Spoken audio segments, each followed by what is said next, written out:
Are you tired of the struggle to track KPIs in your business or pulling data from multiple sources? Tired of losing leads due to poor follow-up?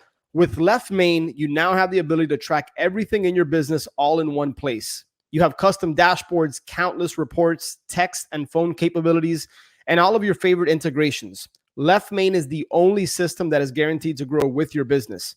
So visit leftmainrei.com/flipempire to schedule your free demo and see the most powerful CRM system built for real estate investors by real estate investors. You're listening to Flip Empire, the show committed to helping real estate entrepreneurs who want to build their empire without sacrificing their life. Your success and freedom starts now with your host, Alex Pardo. Moving on, I would also set expectations. Right? I would set expectations of what it means to be a part of our team, right? Not just in their specific role, but what does it mean to be a team member? What does it mean to live our core values internally within the company and externally to customers, other vendors, title companies, investors, people that we worked with? So what did it mean to be a part of our organization, right? And so we would set expectations. For example, one of our expectations was if you're on time, you're late. If you're early, you're on time.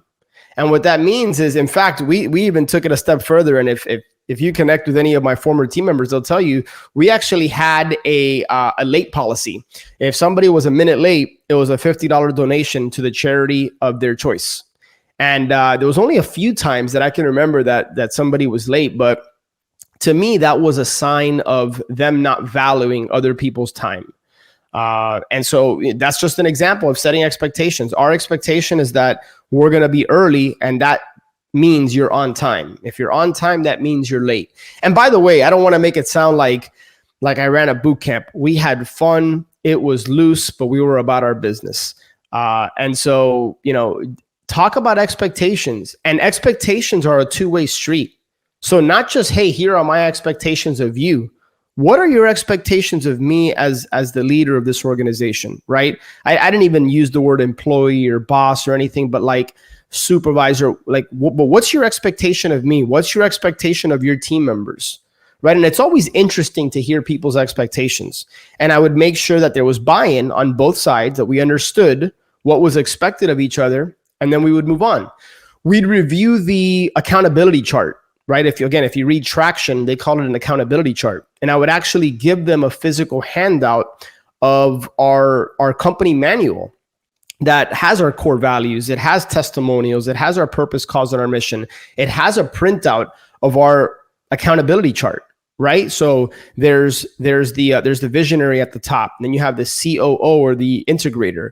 And then you had the different departments within the business. Right? You had finance and admin.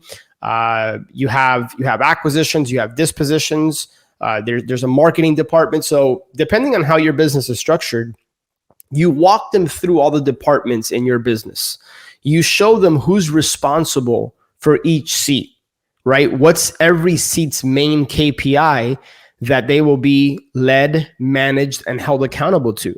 We talk when I talk about expectations prior to, sharing about the accountability chart.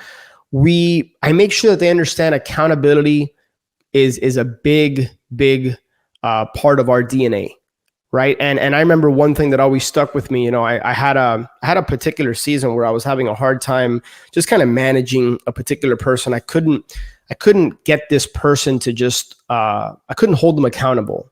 They would say they'd do something, they wouldn't follow through. And I kept, as I do with everything, I looked at myself and I said, where am I going wrong? Like, where am I failing here?